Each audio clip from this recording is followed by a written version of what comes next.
Thank you for joining us at the Roundtable. Brought to you by Community Education Arts, a nonprofit organization based in Noblesville, Indiana. I'm Alice Cavanis-Gober, president of CEArts. And I'm Sarah E. Morin, secretary of CEArts. Let's sit down at the Roundtable. Welcome back as we continue our discussion with Brittany Gaither, Nicole Dean, and Emily Miser of Crossroads Dance Indy.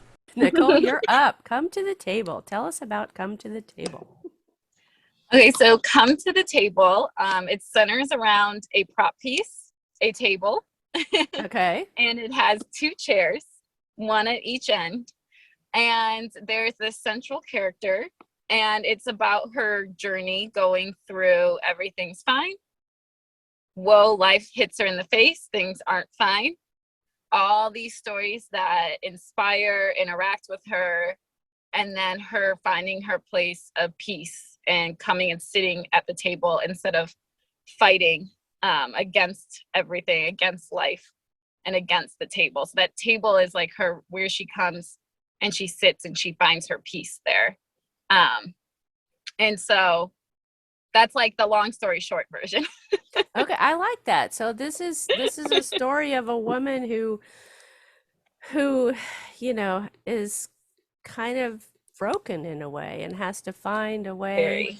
to heal and come to a place of acceptance and being able to move forward maybe. I mean, I'm not trying to put words in your mouth, but I feel like this is a story that when you were talking, I was like, I can relate to that. I think I think a lot of people can relate to this.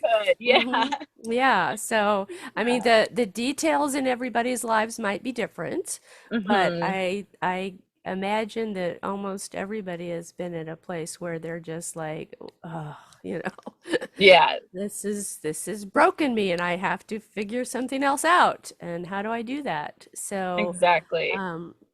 now And what go ahead. sorry. No, you I say tell me. what's fun about it is it's about looking more than just inside yourself for everything, because we can overly do that as well. Yeah. And about like there's people around us that love and care about us and things we can learn. And kind of like I love that. I love that you've added Yes. that's a major part of this Yes. piece for you, because I think in real life, sometimes, and I don't know why, but I've experienced it myself. I'm guilty of it myself. It is so hard sometimes to ask for help or to just say, I need to talk. Can you listen? Can you just listen? But if you're in a really bad place and you need help, it's sometimes very hard to ask for help because there's something about our culture that is, traditionally seen that as a weakness or something, and I mean just asking for help if no matter what the situation is. I don't, Yes. you could need counseling help, you could need financial help, you could need Yeah. babysitter help for your children. I mean, any kind of help that if you can't do it yourself, that independent American spirit, then there's something wrong with you. And I don't agree with that. I think that, like I said, I've been guilty in my own life of having a hard time asking for help at times. But I Yeah. don't think we should teach that. We should be teaching people it's okay to ask for help, and that especially there are people who care and love you and will help you. Yes. And so I do love that you've put that in as a major part of this story. Yeah. And it also, I think, helps people realize that they're not alone. I mean, if they Yes. actually do talk to other people and ask for help, they will find out that other people have gone through, maybe not the exact detail similar story, but we've all gone through things, and we can Yeah. all realize that, we are part of a larger group, a larger story. So I love this idea that you came up with. And well, how was the process of choreographing this with a table, a table in the middle? Yeah. We're big fans of table here at the round table, but Right. I love I'm it. trying to Baseball. visualize how that works with, in a Yeah. dance situation. So it's actually funny. This piece is now like 2 years in the making, because back in 2019, when we were planning for 2020 Fringe, which then didn't happen, we had decided our theme was going to be centered around a table, and we were going to do all these different stories that happen around the table, whether it's like your dinner table at home or all these, all these other things. Sure. And I was the first person to choreograph my piece. And it was like a, just a smaller piece, not the big chunk we're doing now. And then, the world shut down and that went away.